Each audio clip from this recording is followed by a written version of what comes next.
missed you. I was a little bit ill for a while, and so my apologies for anybody who's listening to this. This is the Housing Committee. I am Gilbert Cedillo. This is the Housing Committee on today,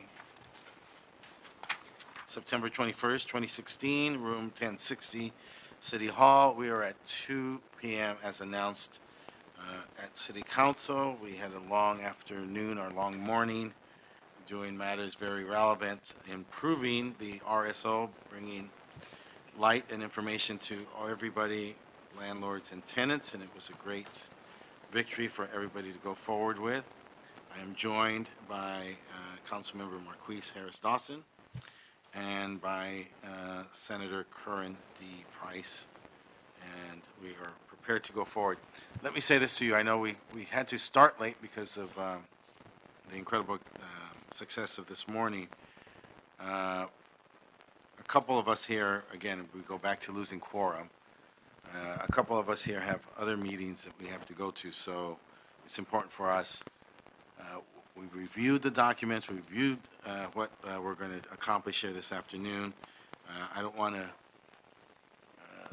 eliminate comment, but if we could be efficient on the comments and be efficient on what we're trying to accomplish, this allows us to get to the vote, and then at the vote is where we make the progress that we need to make. So that's where we're at, and I'm ready for item number one, sir.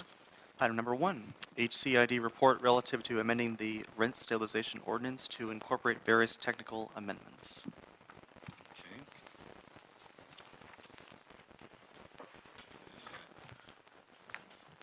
Housing Department. Tell us about what we're going to do.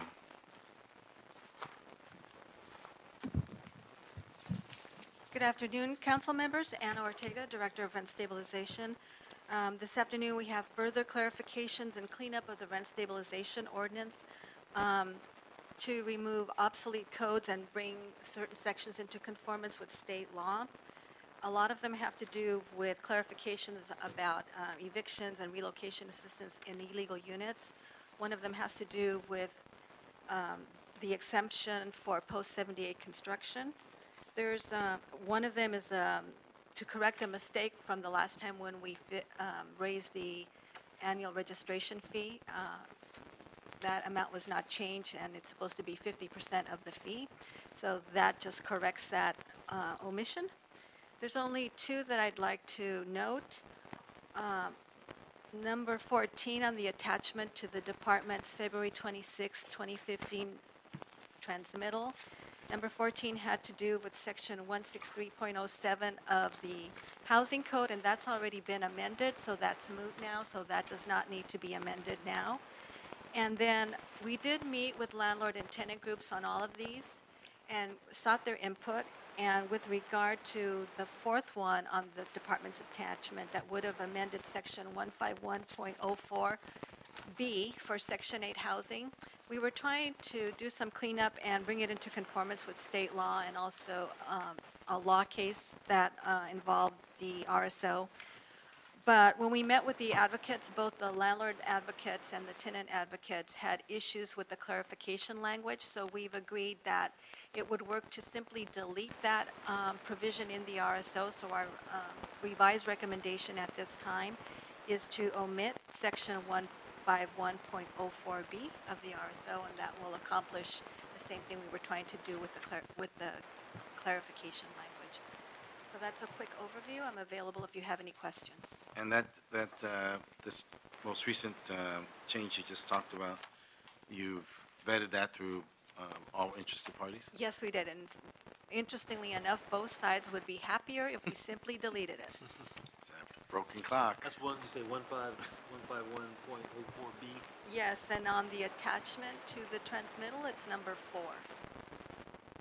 Okay. Anybody want to disturb that? Okay. Thank you so much. And again, I said this earlier. I'll say it once right now, and then I'll leave it.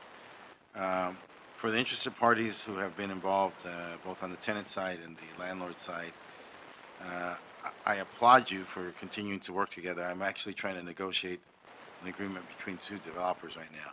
And it's not easy when people have different points of views on the same subject. But as long as you stay at the table and you're willing to come to the table, we've made a lot of progress since we've been here, and I think we're going to make a lot more.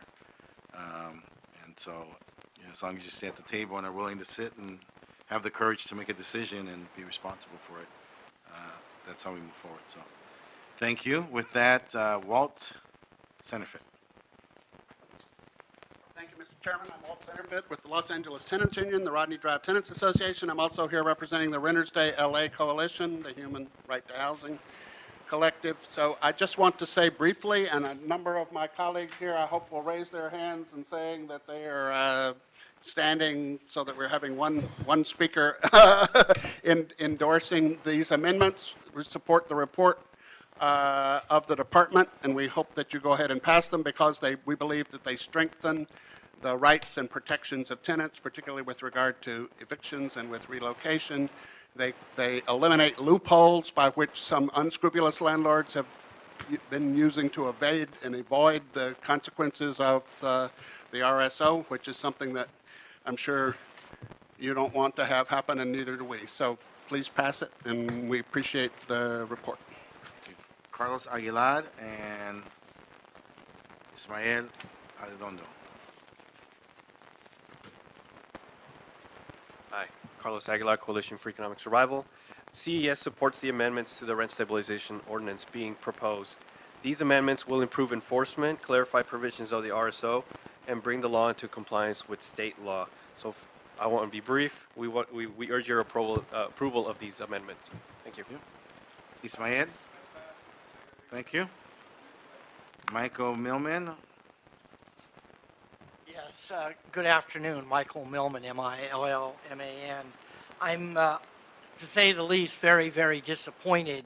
For the last, I think, 12 years, we've been talking about a simple amendment to the RSO where tenants who commit waste or damage in their premises can receive a citation or a warning to make that correction. We have never gotten any leadership at all from anybody at LAHD to resolve that. The amendment to the RSO should also say, in this drought period, that tenants in a master metered building should pay respectfully for their water, sewage, and trash. We've gotten no hearing here, no hearing at LAHD, and those items would enhance the quality of those units. Cite the tenant that makes a mistake, let the tenant pay the water. So these amendments are great for Renters Day, but they're not fair to housing providers. Thank you. Antonio Ramirez?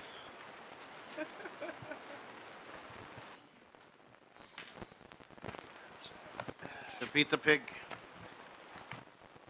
Thank you. Since I'm homeless, I live in the park, and that is my house.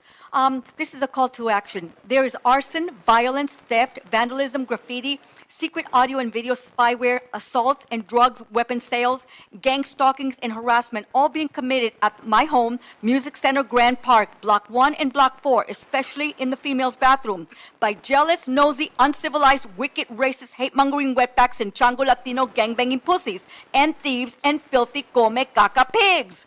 My complaint is also mainly against the Music Center Grand Park, illegal hiring practices of wetback, violent employees who also run with gangs. They are in housekeeping, i.e. Armando, Marta, Maria, Rosa Torres, along with the gardeners. Last night at about 8:43 p.m., I called the LAPD to file assault charges against the wetback Changa housekeeping employee named Rosa Torres for charging me as I was leaving the park. She came from behind me and yelling "pinche cabrona loca," and started kicking my shopping cart, and I had to call the police. She's jealous because I am for Donald Trump. Ms. Ramirez, Ms. Ramirez, Ms. Ramirez, Hold on. Ms. Ramirez. Antonio. Yes. So look, I didn't hear anything you said that was relevant to the discussion. You have to make your comments have to be relevant to what was discussed. I know you have your strong views, and I respect that, but you have to make your comments relevant to the conversation that we're having. Okay, There was relevant excuse me. Excuse me. Let me finish. Excuse me. Okay. So I'm just giving you a warning right now that you have to make your comments relevant to the issue. So when you come up, focus them on what was previously discussed. If you don't, I'm going to call you out of order, and you're going to. No, we're not talking now. You're listening to me right now. No, right now you're listening to me. And when I call you up on a subject matter, you're going to have to respond to that specifically. If you don't, then I'm going to call you out of order. When I'm saying under Thank public you. comments, I spoke about my house. That's where I It's live, not thanks to comment you. letter. Thanks No. to you. Wayne, Good. With the you pig. got a minute. Yes. Thank you on behalf of all people and pigs. We support Mr. Millman's proposal on the trash and the water fees. Because some people leave their water on all fucking night. Drip, drip, drip, drip. Every time you hear that drip, drip, drip, drip, that's a neighbor raising your rent inadvertently. So make each tenant pay their share of the water and the trash fees. Like people that go out and recycle bottles and cans.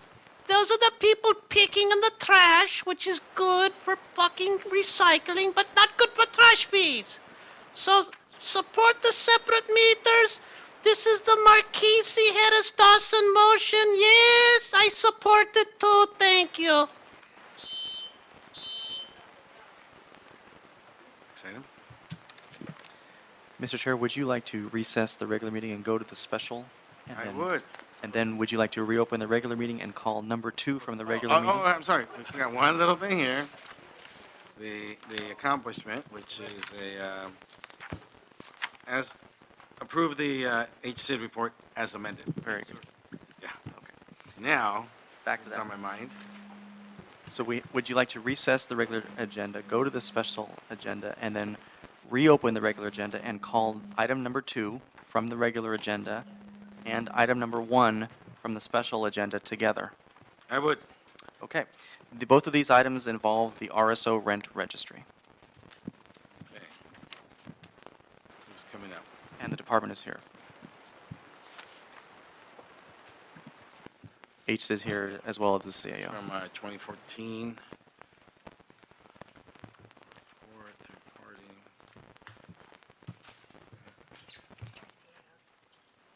Can we get? You're the CA? Yes, my name is Nick Campbell. I'm from the CAO's office. We need somebody from city attorney and HCID. You're the CA?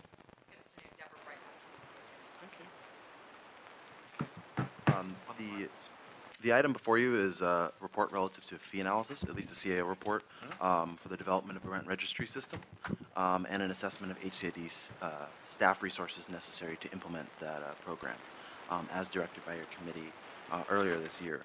A preliminary fee analysis from HCID determined that a fee increase would be needed if we were to implement this program. The fee analysis also included the assumption that the tenant buyout staffing and new staffing included in the 2016-17 adopted budget would also be part of those their assumptions, and that the fee would be needed to be increased by the January 2018 billing season, and HCID has indicated they will come back in 2017 with a proposal for a fee increase. Our report requests resolution authority on behalf of HCID for 8 new resolution authorities to implement the rent registry program, and these would be paid for by rent stabilization trust funds. And additionally, the HCID staff have indicated that an additional $457,000 approximately would be needed in one-time information systems costs to implement the program. They've additionally indicated that they will come back with requests to amend their contract with 3DI, who's their information systems contractor, or one of them, as well as any requests for new funding appropriations or transfers between accounts if necessary. Our office concurs with the recommendations of the department, and I'm available for questions. Thank you. Colleagues? Yes. Okay, the Housing Department, Anna Ortega once again with rent stabilization. We were tasked with working with the city attorney on the ordinance for the rent registry, and also to report back on looking at a third-party vendor and whether this information might be available through a third-party vendor. We did meet with a very reputable vendor recommended by one of the apartment associations who made that suggestion at the committee. And while they have lots of great information, they provide information on asked for rents rather than actual rents, and they gather this information for larger properties with 5 units or more. The problem is that the 75% of the RSO inventory has 4 units or less. So this doesn't at all provide the information that the city is seeking with the rent registry. So we've rejected that as infeasible for the goals that the city has. And the other thing that we've worked closely with the city attorney is a supplemental draft of the ordinance that's on the special agenda today. This draft ordinance does a few things. It provides a due process procedure for landlords once we adopt the rent registry.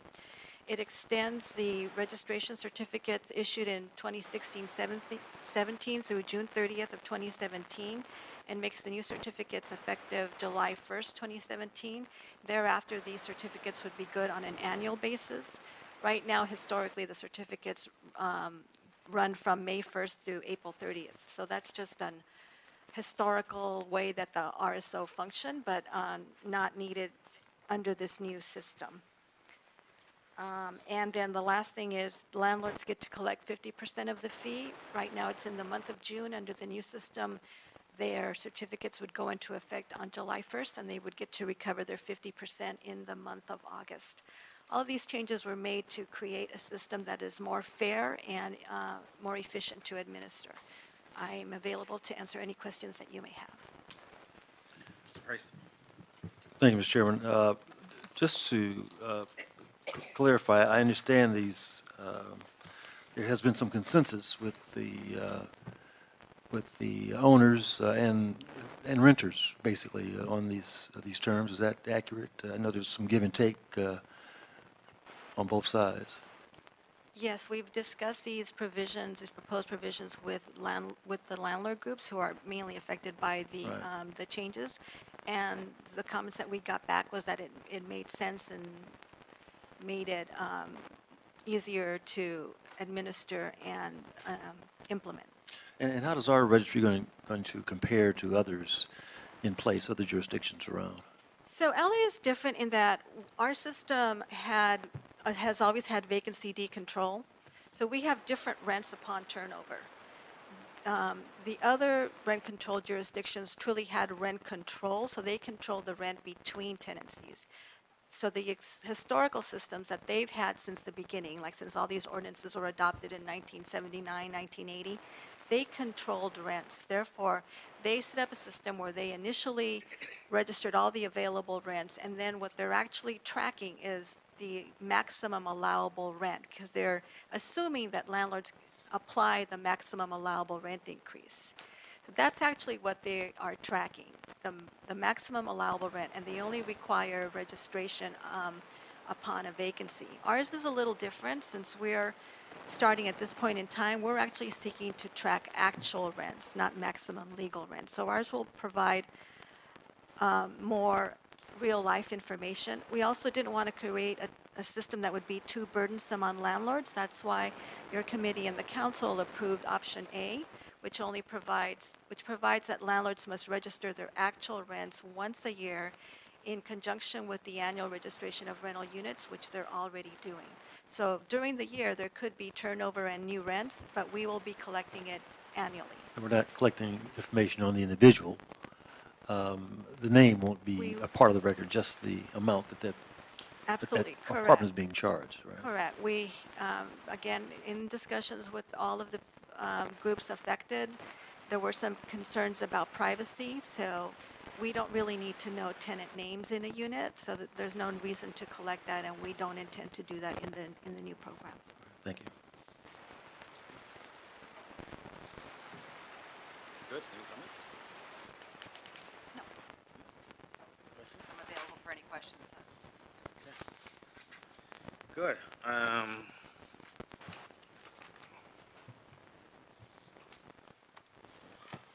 Okay, Mr. Millman.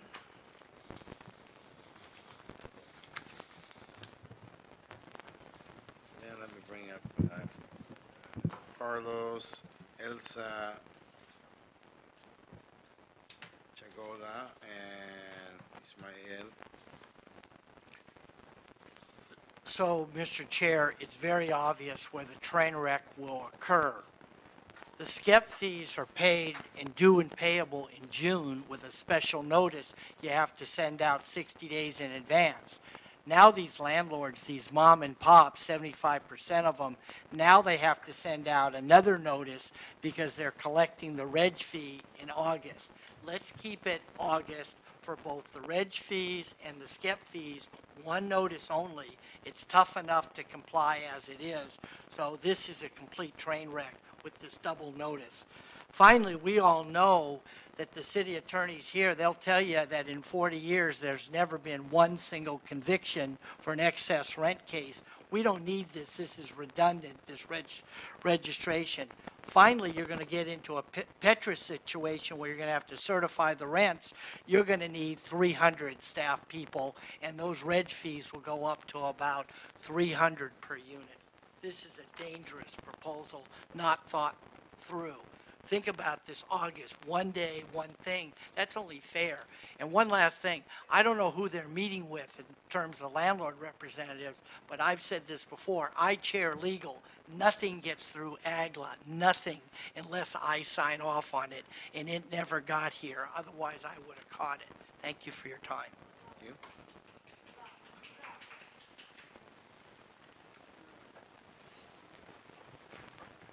Carlos Aguilar, Coalition for Economic Survival.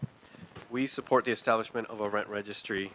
So I'll be brief. Again, it will assist in better understanding our true rental housing situation and hopefully enabling action to more effectively preserve our rent-controlled affordable housing stock. We urge a yes vote. Thank you.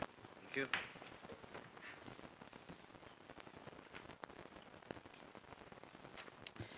Good afternoon. My name is Elsa Chagoya. I'm the Executive Director of Inquilinos Unidos, United Tenants.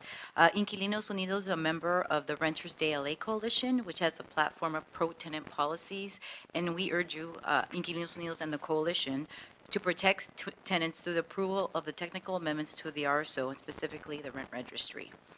Coming before you today. We thank you for working with us for 2 years on this ordinance. We support the collection of rent amounts on an annual basis, and we ask that you move forward with this ordinance so the implementation can begin in January 2016.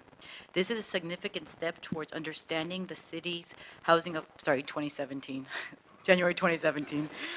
This is, I'm going back in time. This is a significant step towards understanding the city's housing affordability crisis and helping to inform and guide the city in developing housing policies that both preserve and expand LA's affordable rental housing stack. On behalf of the tenants, we thank you for your work on this ordinance. Thank you. Ismael, you're good?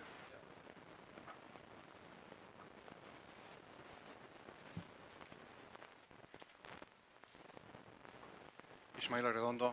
I'm the president of ARGA Civic Association here in Los Angeles and Hollywood. Definitely, the landlords request not to have any control or any oversee of anything that's going on there. So that's why we support this proposition in number 2. That way we can, the housing authorities could have control and see what is going on and oversee what's going on, because if they could increase the rents or they can move anything on their will and nobody is overseeing, who is will? Thank you. Thank you. Okay, on this item is Antonio Ramirez and Wayne. You can come up.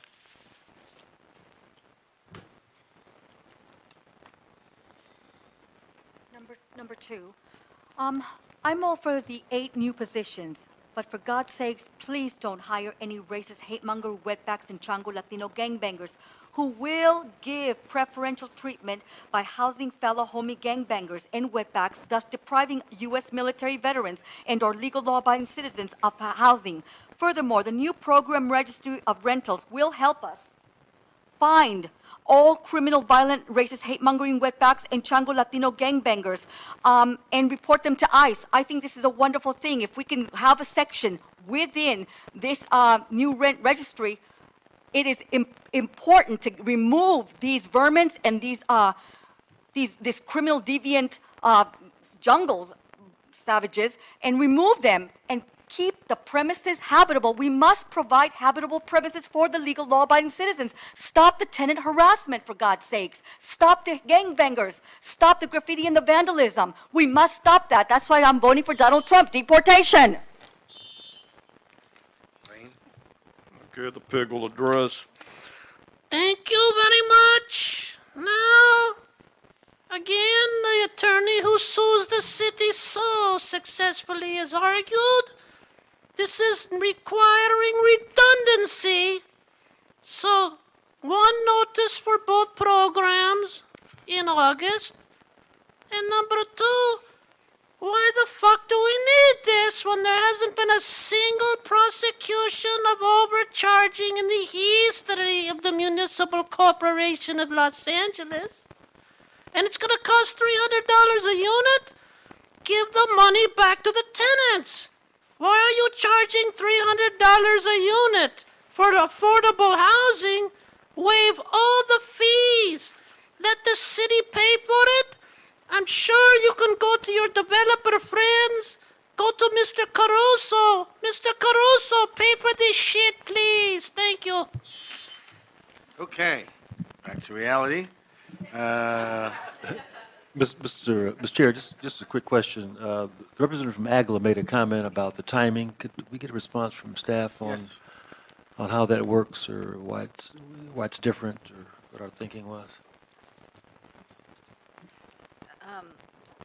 Right now, for the annual registration fees, landlords can recover 50% of it in the month of in the month of June after 30 days notice in the month of May. This is simply moving it down 2 months to the month of August with 30 days notice in the month of June because the certificates are going to be good on a fiscal year basis.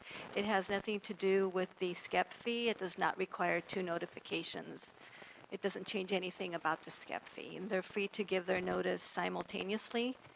But the one that they give a notice for, the 50% recovery, is only the RSO rental unit fee. So there are not 2 notices. All right, thank you. There are not 2 notices. No.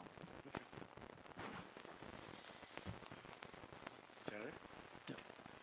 Do you want to adopt the CAO, receive and file the June ordinance, approve the September ordinance, approve the environmental findings, and approve the CAO report? So move. So moved. No objection? Yes? And given that there's an urgency clause, maybe we should call the vote. No objection? So will be the order? Okay, that takes us to item number 3 on the regular agenda. HCID and CAO reports to establish fees for the preparation and enforcement of affordable housing covenants.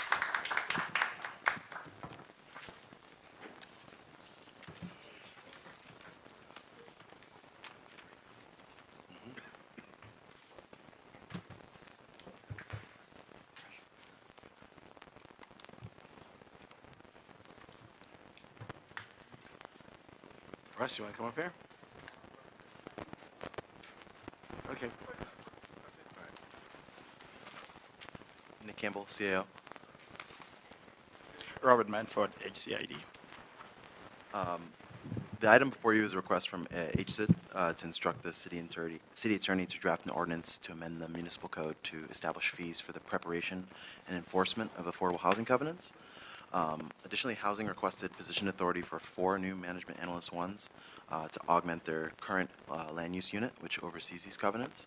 Our office reviewed the housing proposal and concurs with the recommendations of the department as it relates to the proposed fee, as was found to be fair and would recover the full cost of providing services. However, our office recommends that resolution authority be granted for only 2 management analyst ones. This is mostly due to uncertainty in future workload from AB 2222 and from the proposed undesignated or unauthorized dwelling unit ordinance, which is currently being drafted by the city attorney. Additionally, we recommend that HCB reported or directed to report back in 6 months with an assessment of the land use units, staff resources, and workload, and potentially for additional staff if they needed to request them at that time. The reasons for this recommendation are, sorry, we already went through that. Our office found no impact to the general fund, and I'm available for any questions. Is that good with you guys? Good afternoon, council members. Again, this is for full cost recovery and will ensure efficient supply of affordable housing as well as quick delivery. The 2 additional staff will be adequate to get the work going, but it wouldn't be enough to get us to the level of excellence that you expect from HCID. Russ, come up here. Are we giving you guys 2 units or 2 employees or 4? Good afternoon, Rushmore Cervantes. Thank you for the opportunity to speak. First, just let me clarify here is that this is really important to the department. The proposal before you will, 1, enable us to be able to get affordable housing units on the market faster. Right. 2, we are going to ensure that those units are marketed to the people that are low income. And 3rd, we're going to verify over the course of the term of that covenant that, in fact, low income people are living in those units. The most important thing, though, is the staffing to be able to support that. Right now, the unit has 8 staff. There's 4 vacancies right now. We're actively looking to fill those. The proposal before you, with the workload that's been laid out in the report that the CAO reviewed, was laid out additional 4 staff in addition to the 8. Now, I can tell you just a cursory review of what's in the pipeline from the planning department alone, not including building safety, is going to exceed what we anticipated right now. So, we could report back in 6 months to look at 2 additional positions, but quite honestly, I think in 6 months we may be even looking at more. Our preference would be to have 4 positions and then come back in 6 months and take a look at the workload. The projections of the work that we see so far will no doubt support the 4, and we can revisit at a later point because we see additional activity coming over the years to come. And with the UDU potentially coming, as well as the increase in the number of projects we see in the pipeline from the planning department and building and safety, I think rather than having to come back twice, we'll go as this committee determines. But our recommendation before, we understand why the 2 was recommended, but we really think 4 would be sufficient at this time. Yep. Okay. Look, my experience is that you need to staff according to your need. Anything short of that undermines the ability to accomplish your mission and your goals. The goals here are not fiscal goals here. The goals here are the policy and operational goals. And that compels us to move for 4 on the staffing as originally requested. Thank you. Question. Yes. First of all, I want to thank HCID for their work on this issue. I know you've done a lot of work on the report, and it's obviously important as we work our way through this issue. Most of the projects in my district are about 100% affordable. But I know frequently developers are taking advantage of density bonuses, and sometimes requirements are placed by the commission itself. My question, talk a little bit about how we're going to enforce these inclusionary provisions. How do we make sure that how do we make sure that qualified individuals are actually in those units? Well, first it starts with the recording of the covenant. Once the developer cannot move forward, get a parole permit until such time we record the covenant, hence the necessity to expedite this. Or actually, I shouldn't even call it expediting. I should say that it's really processing it in a proper fashion. Once the permit's pulled, of course, they go about constructing the project. It is not until such time that a temporary CFO or a certificate of occupancy is actually issued that then the department is notified from the Department of Building and Safety, and then the staff from our department will notify the property owner to validate that, in fact, the tenants that are going to be going into those units are income qualified. The department is working closely with Building Safety to try to fine-tune that communication, that notification process, because right now it's a massive data dump from Building and Safety of all the certificate of occupancies as well as temporary certificate of occupancies. So staff has to comb through those to figure out which ones are related to covenanted units or not. So it's time-consuming, so we're trying to fine-tune that. You also have situations, in particular, your district, Councilman, is that you have apartments around universities where you have students that are income qualified as well, and that's somewhat of a gray area that we're trying to button down how we address that, and we've done that. We've taken significant steps to ensure that we try to get low-income individuals that are not necessarily students that can be claimed on their parents' tax returns. So we're working to try to button those pieces down so that we can ensure that those individuals that are in there are in fact low income, but also that the property owners are, at the time they are given the certificate of occupancy, are actually marketing those units to the low-income individuals they're supposed to be.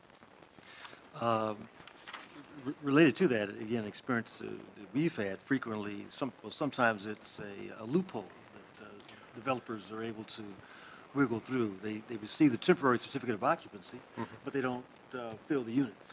Again, that goes back to the notification from Building and Safety, and that's what we need to work out the details so that we're notified as quickly as possible, perhaps as an earlier mechanism, an earlier trigger, say, for instance, 75% complete, something along those lines, so the department knows in advance before a temporary C of O is issued or a temporary certificate of occupancy is not even issued until such time that HSID is notified, so that our staff has the opportunity to be in touch with the property owners so that we ensure that before that's issued, they have a wait list that consists of low-income individuals so that we ensuring that those covenanted units are in fact occupied by low-income individuals. So we're still fine-tuning that, Councilman. Certainly having the staff in place will enable us to get rid of the backlog and monitor on a go-forward basis, but that collaboration of building safety, which is strong, needs to be strengthened even more on a system-wide basis to ensure that we're getting earlier notification. No, I agree, and I'm hoping, Mr. Chairman, perhaps we can come back with some specific recommendations about how that loophole can be closed, or at least procedures that we're taking to make sure that we have proper and adequate enforcement. We'd be very happy to report back on that, Councilman. Thank you.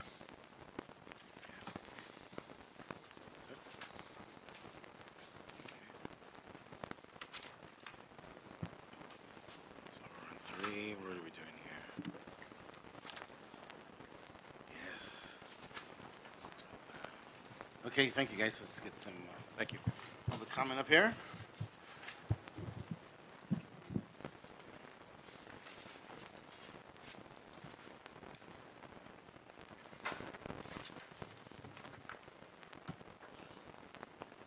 Okay, Gavin McKernan. Kiernan? Okay. And Alan Greenlee.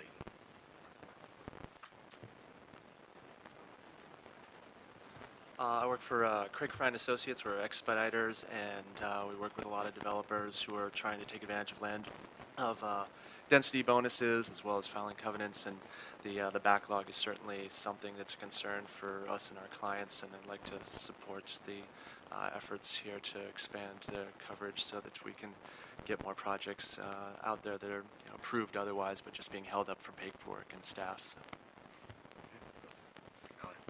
Good afternoon. My name is Alan Greenlee. I'm the Executive Director of the Southern California Association of Nonprofit Housing. I have the burdensome task today of not only representing affordable housing developers, but the residents' rights community who've all pulled their cards but stand here in solidarity with us today. And I'll do my best to represent you. So thanks for staying.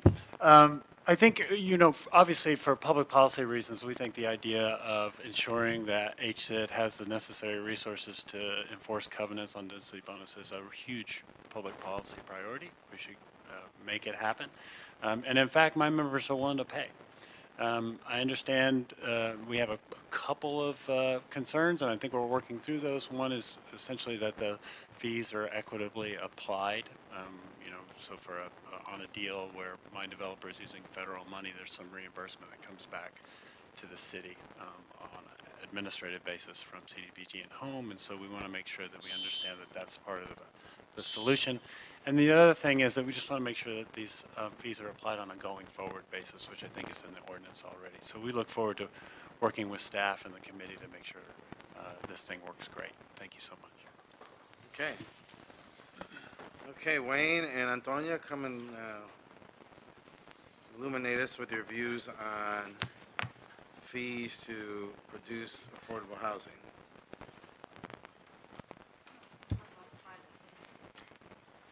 Okay, thank you. Number 3. We are number 3. Thank you. Your department speakers talked on selecting people who are low income. And so we have 99.9% all races, wetbacks, and Chango Latino gangbangers who are immediately selected, even though most lie in their rental applications or city housing applications. Yet no one, not even the city attorney's office, prosecutes these illegal felons for perjuring on their applications. Furthermore, they refuse to house, first and foremost, our beloved United States military veterans and middle-class, legal, law-abiding citizens who are now living on the streets. That is truly shameful. Again, Gil Cedillo, you speak about housing all these. Subject matter. We're talking about affordable housing. Guess who the affordable housing always goes to? Illegal wetbacks and gangbangers. Focus. Yeah, focus. I'm focused. I'm too damn focused because I slip on the streets. I sleep on the streets. So again, you need to prepare and enforce the law, which means affordable housing for legal, law-abiding citizens. I'm as focused as a tack.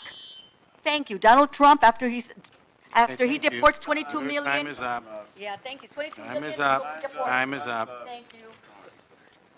Okay. Time is up. Okay.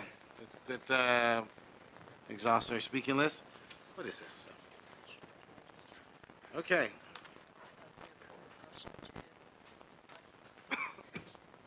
All right. So we're ready to approve option 2. I need to read all this into the record. The exemption of the initial covenant preparation fee, monitoring fees, and filing fees for at least 50% permanent supportive housing developments utilizing density bonus, and to present in 30 days. Read this as well. Approve HSID's request for 4. And then I'd like you to come back in some period of time to make sure that that's enough. 6 months.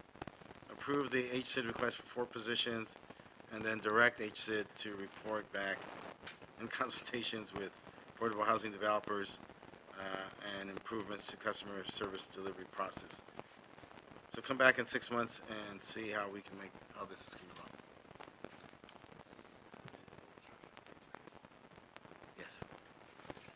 Yeah. No, to direct the CA to amend proposed ordinance to allow for partial fee exemptions in specified circumstances as delineated to ensure fees do not discourage development of affordable housing. Clear as mud, everybody? Yes? All right. Senator, you have a motion? I'll move we adjourn. As stated? Motion, as stated? General public comment? Motion as stated. I move that we have general public comment. No objection. None. No cards. Move as it's also been moved to adjourn. Did the speakers leave? Speakers are not present. Okay. Speakers are